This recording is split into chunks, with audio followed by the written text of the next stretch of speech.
Pardon the morning voice, but good morning, and thank you for tuning into yet another episode of Let Dark Souls Teach You, the series in which I teach you how to let the game Dark Souls teach you how it and other games of its similar rules is to be played. I'll be throwing in my own tips, tricks, and advice here and there to help you along, being the Souls veteran that I am. But I think it's very important to let the game teach you, as Dark Souls 1 is one of the best learning tools in video games I've ever experienced. In this episode, we're going to be going over the importance of fighting unlocked once again, as well as good camera control while fighting unlocked against a very erratic and fast enemy. One of the better bosses in the game, in my opinion anyway, but hey, that's for everyone else to decide. But stay tuned, and I do hope you enjoy. Alright, we are making our way through this DLC area, which is more or less a reskin of that Darkroot area, but it makes sense, because lore-wise, that's where a lot of this stuff happened. It's not the only area in the DLC, there's a few others that are pretty interesting. And there's 4 bosses, all of which are pretty good. I'd say my least favorite was probably the one that we just did. Not that it's bad, but it wasn't bad. My complaints with it were pretty minor. I've actually been playing a bit of Dark Souls 2 in my off time, and like I've said in a video, my mind has changed a lot about that game over my time playing it. I used to hate that game. I thought it was just a terrible thing. I don't know what, to me, like, something went wrong. Many things went wrong. I hate it. But nah, the more I play it, the more I do. Ooh, hello, dragon. Yeah.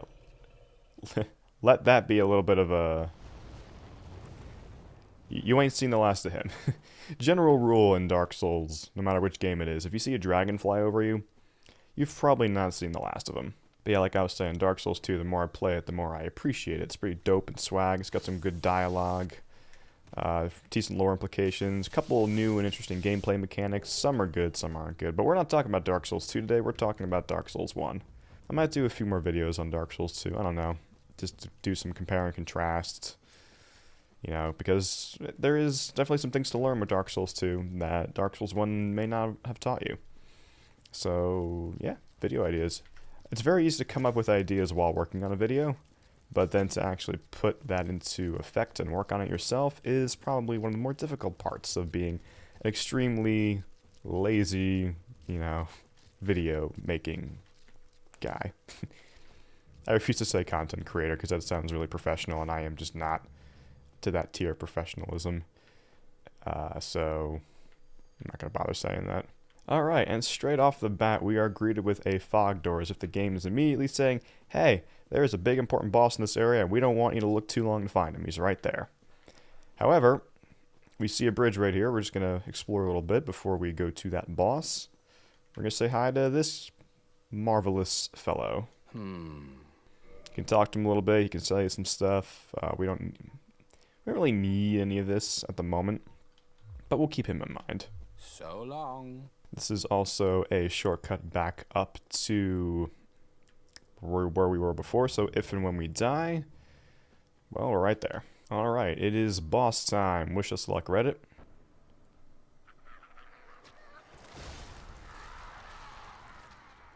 One of the more badass intros of the entire series, if I do say so myself. A lot of people tend to agree.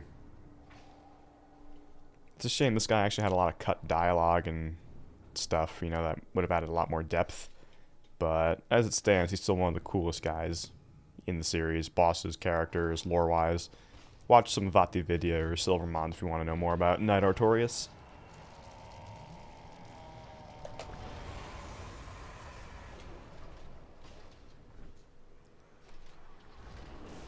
Right, I might initially lock onto him to track him, but typically if he does a big jump, you want to roll under him. So you notice how when I lock onto him, I can only roll in 4 directions. Front, back, side to side. Now that works, but I don't really like having that limited control. See how erratically he moves? I want to have complete, full control of my roll functionality. So now that I've shown you how that goes, we're gonna take this guy on. And since he is aggressive and doesn't give you a lot of room to heal, you need to pick your windows very carefully and cry at the fact that we're doing, like, no damage. Also, something else you'll see pretty soon, his combos have really no immediate way of knowing if they have follow-ups or not. Some of his combos can be 1 to 3 hits. Like that was only 1, but there could be more. You want to basically roll all around him and get as many hits off as you can. But keep your greed in check. Be ready to dodge again, because sometimes he has fast follow-ups, sometimes he doesn't. You see how wide his arcs of attack are, so you want that full roll functionality. You don't want that 4-directional rolling that comes with locking on. I mean, it's okay if you're a newer player, but I strongly recommend learning to control the camera yourself. It took me a while to be comfortable with that, but hey, you gotta do what you gotta do. And honestly, bad idea on my part, I forgot to upgrade our bonfire. To kindle it, rather, because I only have 5 flasks and I'm already down to 2. So, yeah, that was smart, wasn't it, AJ? Don't be too greedy. He punishes the greedy, and that's a follow-up. Alright. He's powering himself up, but 3 heavy attacks, you will stagger him out of it. See, sometimes it's all about controlled aggression. If you know when to go all out, you can make this guy pretty easy. But most of the time it's knowing when not to attack, and less when to attack. It's mostly when not to attack, because he will punish you again, again, and again.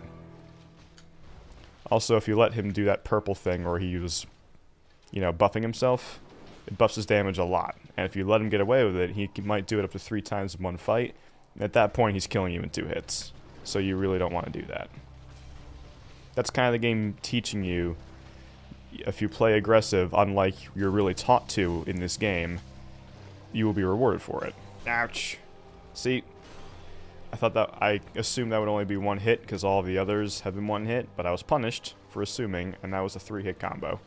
And once you're in it, you are not getting out of it. Yeah, I'm already out. Bastard. And we're dead. Fuck. Alright. Yeah, that was mostly me. I was getting greedy, making dumb mistakes, but I only had 5 Estus flasks. I should definitely kindle this bonfire for sure. Yeah, only having a +2 weapon is gonna hurt you here a little bit, but hey, it's not all about the damage, it's about the skill.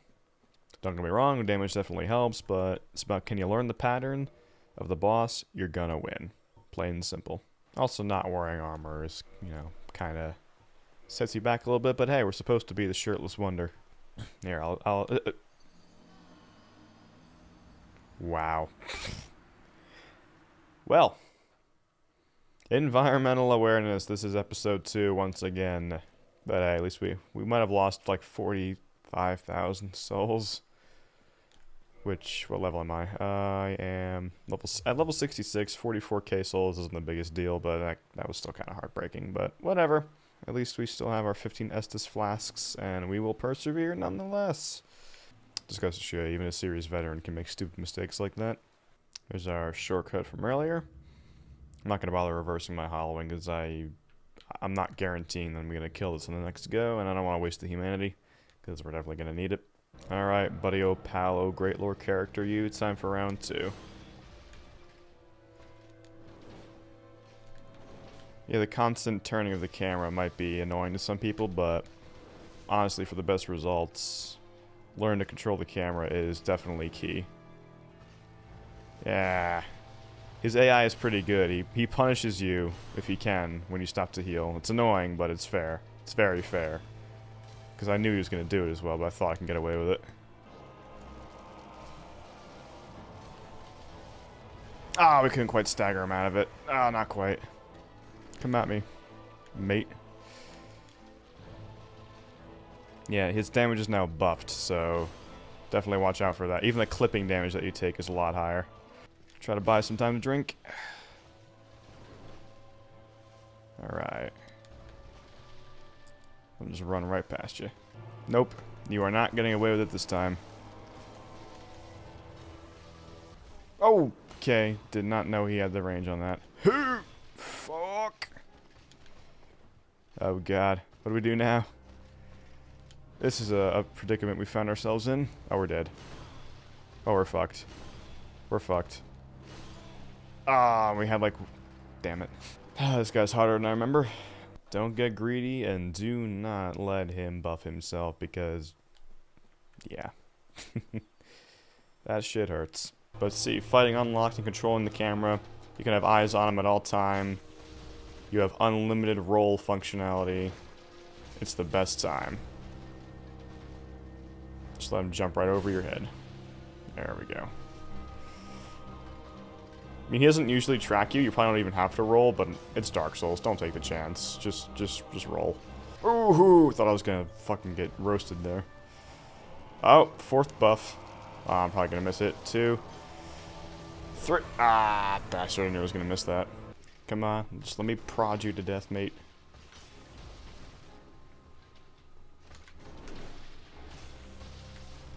You can't really get more than 1, possibly 2 hits off on him because his recovery time's pretty quick. He doesn't really give you much of a chance here, which is good. That's a good, fair challenge, I think. Just let him jump over you. There we go. It's like the Orphan of Kos from Bloodborne. That one opening attack, just let him jump right over you. Or I guess the Orphan of Kos probably got its inspiration from Artorias, because Artorias was around for several years by that point, in terms of gameplay. A lot of guys took inspiration from Artorias. Orphan of Kos, probably. Slave Knight Gale in Dark Souls 3. The Abyss Watchers. Did Dark Souls 2 take any boss design inspiration from Artorias? Probably, I don't think so. That's probably one thing we can give Dark Souls 2. While there's a lot of dudes in armor, there wasn't much rehash going on in terms of boss mechanics. Yeah, we can give Dark Souls 2 that. Alright, one more hit, boys. Don't choke. We got him. Look at that honorable man who was so brave in the face of danger that he eventually succumbed to it. Alright, we're gonna go back because there's lore stuff over here. And you can get some nice neat little toys over here. If we talk to... There we go. Basically, she'll ask you for the soul of Artorias. And she'll give you her weapons, but they're dexterity weapons, which we don't have the stats for yet. May the Lord guide thee. But we can level up Dex one more time, because I think I want to switch to the Silver Knight Straight Sword. Because it's a beautiful weapon, and as far as straight swords go, it's probably one of my favorite straight swords ever. So we're gonna level up. What we're also gonna do is we are gonna warp to a blacksmith. Well, how much? Well, first question is how much Titanite do I have? Twinkling. We have plenty. We're gonna warp to Andre, our good buddy in the parish, and he is gonna reinforce this for us. So hopefully we'll have more than a +2 weapon going into the rest of the DLC. Because Artorias is tough, but I do think that maybe not both, but at least one of the remaining 2 bosses is tougher than Artorias for sure. The last one is probably the hardest in the game. The optional one is probably near enough on par, but it's just a different kind of fight entirely. It's a large 3 guesses who it was. You know, we saw him earlier. All right, reinforce, reinforce, reinforce, reinforce. All right, we now have a proper +5 weapon, and you need 25 dexterity to wield the tracers that lovely lady Kieran, however I pronounce her name, just gave us. So can't be using those, obviously. But we're gonna use this soul so we can get enough souls to level up at least one more time. Actually, with all the souls we've accumulated, we might be able to level up twice. Yeah, originally why I was using a spear is not only is the lightning spear pretty good, I wanted to keep things basic, not do anything too build specific. Because as a new player, I funneled a lot of points into my health, so I could make mistakes, and not die instantly. Although I still died a lot because it is souls, and the high health pool doesn't save you all the time. But I didn't fuck around too much with different builds and stuff. But now we've been playing the game long enough. I've been showing you enough of the game. I think anyone who's been playing this long will have the confidence to start putting points into certain stats to maybe to favor a certain build. Maybe you've done this from the start, and I'm just really slow to the party. But all right, we've put some points into Dex. We now have our straight sword. We have lightning resin. Where is it? Yeah, we have one lightning resin, which applies a lightning buff. We might use that at some point. We're now gonna warp back to Ulysil. I don't know. But yeah, we are back here. I'm just gonna show you real quick what we're gonna be facing up here. Look at this town. This beautiful town. Full of weird little monkey men. And look at that. With a fully upgraded weapon, as we're meant to come into the DLC with, and a few points into a better stat, we are one-shotting again, we're not going to be just destroying everything, but we're one-shotting the basic enemies with a heavy two-handed attack. So definitely going to have much less trouble here than with our spear. But these guys can hit pretty hard if they gang up on you, and they can stagger you pretty hard as well. So do not get ganged up on by these fellers. That's obviously going to be a shortcut later, but I think this is a decent place to call it for the day. This was mainly about Artorias, because fighting unlocked, don't get me wrong, fighting unlocked is going to help you throughout the DLC, but each boss is a learning experience on its own, because they're all very different with how they fight and how you need to approach them. So thank you for tuning into this episode of Let Dark Souls Teach You. I've been kind of slacking lately. I've been on a bit of a break, but I should be back putting these out weekly. And so you see me again. Live well.